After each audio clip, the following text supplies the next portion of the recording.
에 가득한 이 가을에 이 시간 말씀으로 풍요로운 오늘 육녀 선교의 헌신 예배가 되었으면 좋겠습니다. 오늘 말씀은 유대인의 큰 명절인 유월절 기간에 예수님께서 예루살렘에 입성하셨습니다. 그리고 유대인들도 또한 예수님을 따르는 또 이방인들도 헬라인들도 예루살렘에 들어왔습니다. 그리고 헬라인 몇 명이 예수님을 찾아옵니다. 그때 예수님께서 제자들과 헬라인들을 보고 이러한 말씀을 합니다. 인자가 영광을 얻을 때가 왔도다. 이제 예수님께서 제자들과 헬라인들을 보면서 예수님을 찾으러 온 그들에게 이제 때가 왔다고 말씀하시는 것입니다.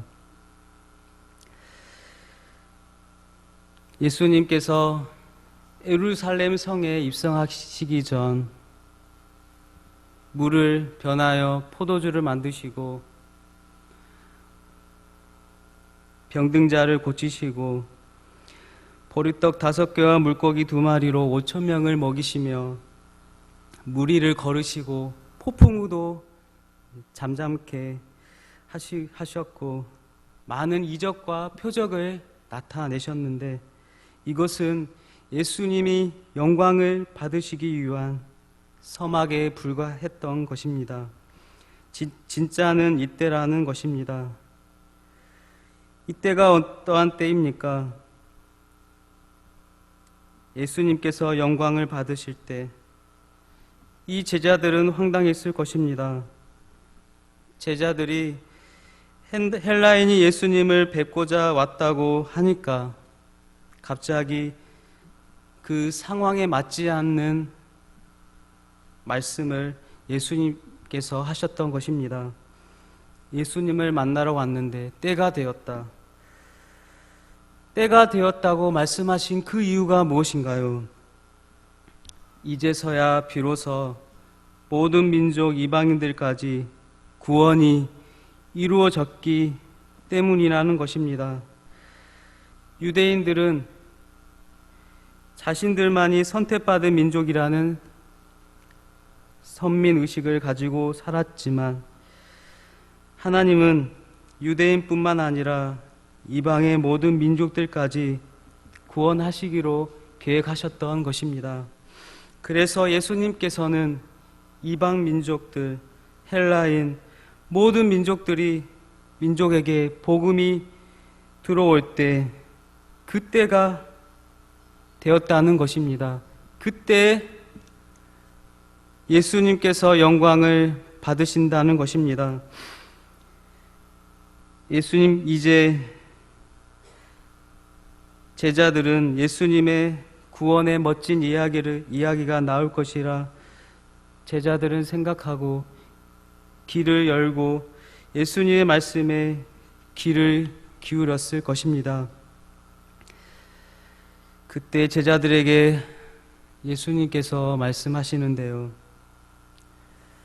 내가 진실로 진실로 너희에게 이르노니 한 알의 밀이 땅에 떨어져 죽지 아니하면 한 알 그대로 있고 죽으면 많은 열매를 맺느니라. 아멘. 이 말씀은 곧 예수님께서 십자가에서 죽으심을 뜻합니다. 예수님께서 곧 하나님의 명을 받아 이 땅에 떨어지셨고 내려오셨고 이제 십자가에서 죽으심을 말씀하고 있는 것입니다. 가을이 되면 온 산이 단풍으로 붉게 물들고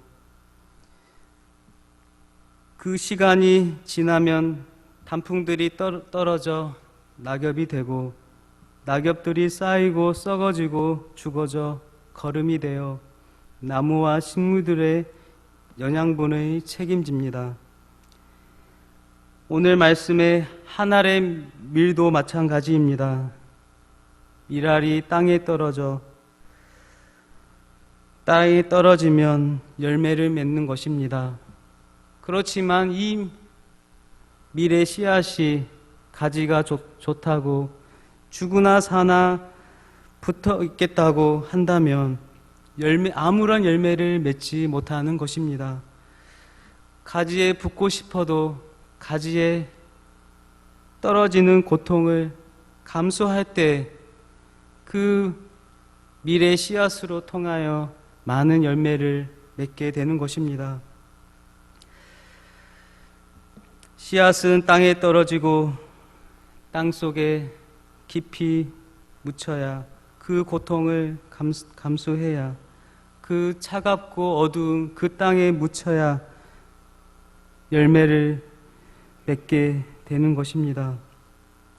하지만 이 씨앗이 아무리 좋은 품종의 씨앗일지라도 땅이 기름진 땅이 아니라면 씨앗이 땅 싹을 틔우지 못하고 열매를 맺지 못합니다. 그래서 씨앗도 아무 곳에나 떨어지면 안 됩니다. 돌밭이나 가시밭이나 길가에 떨어지면 안 됩니다. 좋은 땅에 씨앗도 떨어져야 하는 것입니다. 여러분, 좋은 땅은 어디인가요? 바로 하나님의 말씀이 심겨진 곳입니다. 하나님이 예비해 놓으신 땅입니다. 그곳은 하나님의 자녀들의 마음이 움직이는 곳, 그곳이 선교지일 수도 있고 이곳 진도 땅일 수 있습니다. 하나님이 준비해 놓은 땅, 하나님의 말씀이 바르게 세워진 곳이 바로 좋은 땅입니다. 그 땅에 한 알의 밀이 떨어질 때, 한 알의 밀알이 떨어질 때 하나님께서 싹을 틔우고 열매를 맺고 하나님이 역사하시는 것입니다. 그래서 씨앗도 중요하지만 땅도 중요한 것입니다. 우리나라에 외국인 선교사님들이 처음 들어왔을 때 이 나라는 유교 사상과 많은 미신으로 복음을, 하나님의 예수 그리스도의 복음을 전하기에 굉장히 어려운 곳이었습니다. 오랫동안 몸에 밴 유교 사상과 미신들로 인해 그 습관들을 버리기가 어려웠습니다. 그래서 여러 명의 선교사님들이 줄기차게 우리나라에 들어와 복음을 전하고 복음의 씨앗을 뿌리고 그래야 할 때 이 나라에 강팍했던 사람들이, 마음을 열지 않았던 유교의 사상에 찌들렸던 우리나라 사람들이 마음이 조금씩 열리게 된 것입니다. 그래서 어떻게 되었습니까? 수십 년 후에 7, 80년대 교회가 폭발적으로 부흥했던 것입니다. 자신의 생명을 아끼지 않고 헌신적으로 복음의 씨앗을 뿌렸던 선교사님과 하나님의 일꾼들로 인해 우리나라의 사람들의, 우리나라의 땅이 이 민족의 딱딱하게 굳어진 마음들이 부드럽게 우리의 마음의 밭을 잘 가꾸어졌던 것입니다. 사랑하는 성도 여러분, 이렇게 우리는 그렇게 희생하며 헌신하며 이 땅에 복음의 씨앗을 뿌렸던 믿음의 선진들로 인해 이 나라는 좋은 땅이 된 것입니다. 우리도 이 좋은 땅을 받았던 것처럼 저 미지의 땅, 복음의 씨앗이 박히기 어려운 돌밭 같은, 가시밭 같은 그런 땅에 가서 그 땅의 밭을 잘 가꾸어야 할 것입니다. 사도 바울도 이러한 경험을 했습니다. 사도 바울도 이러한 경험을 했는데요. 좋은 땅으로 변한 경험을 했는데요. 고린도 교회는 사도 바울이 세운 교회입니다. 그런데 나중에 고린도 교회에서 성도들이 따르던 지도자는 사도 바울이 아니라 아볼로였습니다. 사도 바울 자기 자신이 아닌 아볼로를 더욱 존중했습니다. 그래서 사도 바울은 참으로 마음이 아팠을 것이고 고린도 교회에 대하여 배신감도 느꼈을 것입니다. 자신이 개척한 교회 성도들이 자신보다 아볼로를 따랐던 것입니다. 그러나 사도 바울은 자신보다 아볼로에게 가르치는 은사가 더 있다는 것을 알고는 다음과 같이 고백을 합니다. 고린도전서 3장 6절에 보시면 나는 심었고 아볼로는 물을 주었으되 오직 하나님께서 자라게 하셨느니라 라고 고백합니다. 이런 고백을 하면서 아볼로를 높이는 것은 참으로 어렵지만 자신을 낮추고 아볼로를 세우고 결국 누군가가 심고 물을 줬어도 자라게 하시는 분은 오직 하나님이심을 사도 바울이 강조한 것입니다. 땅이 아무리 좋아도 물 주는 자가 없으면, 또한 물을 가꾸는 자가 없으면, 그 땅을 가꾸는 자가 없으면, 돌보지 않으면, 그 땅을 돌보지 않으면 아무런 의미가 없는 것입니다. 우리는 이처럼 땅의 소중함을 배우고 또한 하늘의 밀이 땅에 떨어지는 것이 얼마나 중요함을 배우게 됩니다. 우리는 땅에 떨어져야 합니다. 예수님께서 이 땅에 내려오신 것처럼 우리도 이 땅에 떨어지는 수고를 해야 합니다. 어떠한 수고를 해야 할까요? 자신을 부인하고 자기 십자가를 지고 예수 그리스도의 십자가를 지고 살아야 하는 것입니다. 우리는 예수 그리스도의 십자가를 지고 십자가 위에서 죽는 삶을 살아야 합니다. 아무 곳에나 죽는 것이 아니라 십자가 위에서 죽어야 합니다. 아무 곳에나 죽으면 하나님은 알아주지 않습니다. 오직 좋은 땅, 십자가 위에 죽을 때 많은 열매를 맺게 하시는 것입니다. 그런데요, 많은 그리스도인들이 자신의 희생 없이, 고통 없이 하나님의 영광을 얻으려고 합니다. 씨도 뿌리지 않고 많은 열매를 고대하는 농부처럼 희생 없이, 섬김 없이 신앙생활을 하려고 합니다. 그러한 신앙생활을 하면 하나님의 영광을 얻을 수 없습니다. 하늘의 밀이 땅에 떨어져 죽으면 열매를 맺지만 죽지 않으면 열매를 맺을 수 없습니다. 10년이 지나고 20년이 지나고 30년, 50년을 믿어도 하늘 그대로 땅에 남는 것입니다. 오히려 그 하늘마저 시간이 지나면 말라 비틀어져 생명을 상실하게 되는 것입니다. 여러분, 우리의 삶이 녹슬어져 없어지는 것보다 닳아서 없어지는 것이 더 낫지 않겠습니까? 한 알의 밀이 땅에 떨어져 죽어 열매를 맺는 것처럼 우리의 섬김과 눈물로 하나님의 영광을 나타내야 할 것입니다. 이렇듯 예수님께서 한 알의 밀알이 되어 이 땅에 내려오셨습니다. 하나님이 예비하신 땅으로 이 세상에 내려오셨습니다. 한 알의 밀알처럼 이 땅에서 십자가 위에서 죽으셨습니다.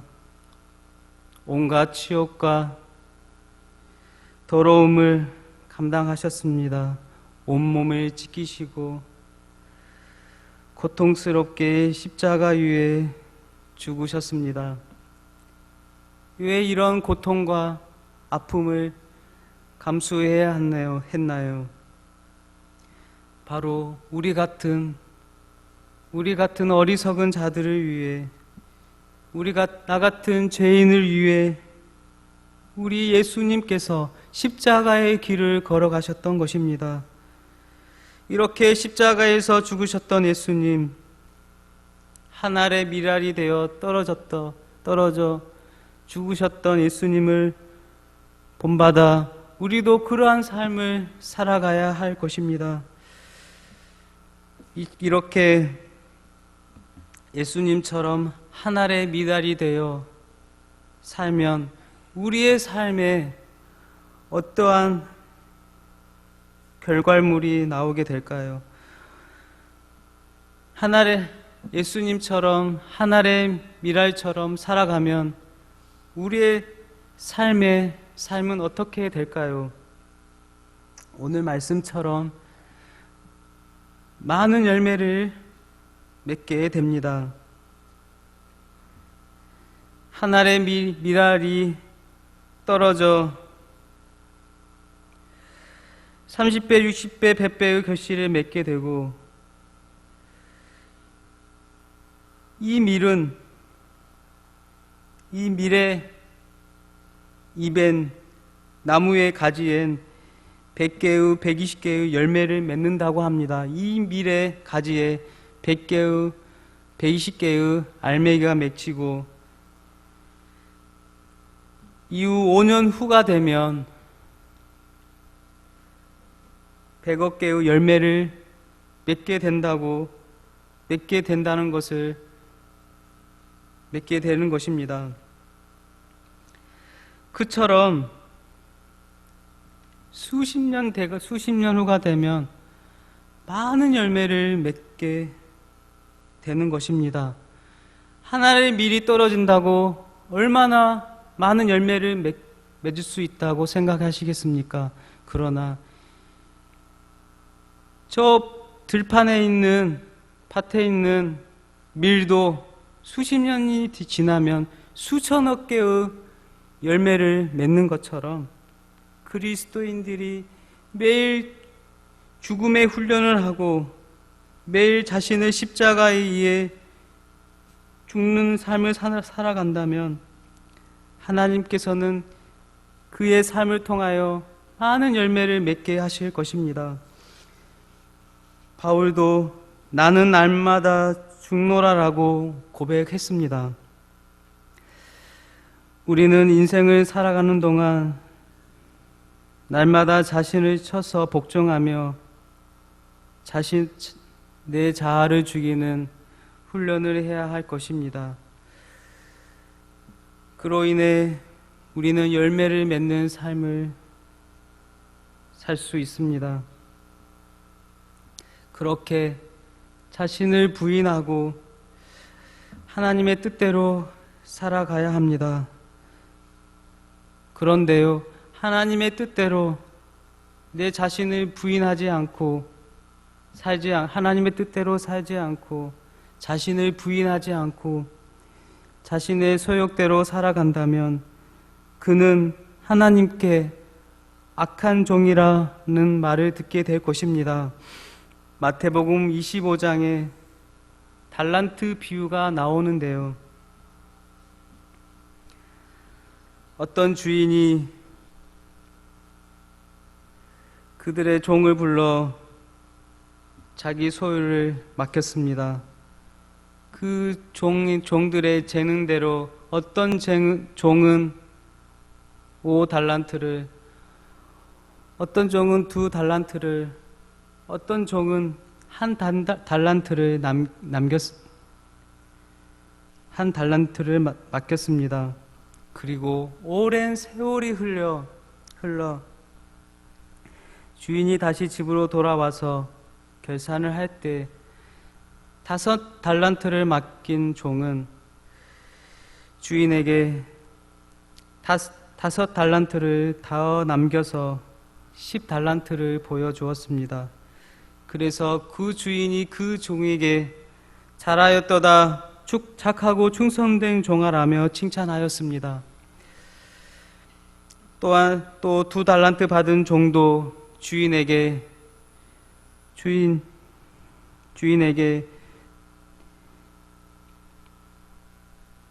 4달란트를 보여주며 2달란트를 남겼다고 말하자 주인이 그 종에게도 착하고 충성된 종아, 내가 적은 일에 충성하였더라고 칭찬하였습니다.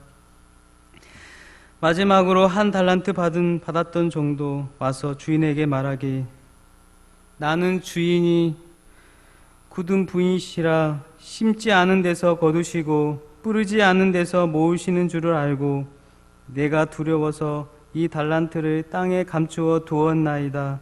보소서 당신의 것입니다. 그렇게 주인에게 대답하자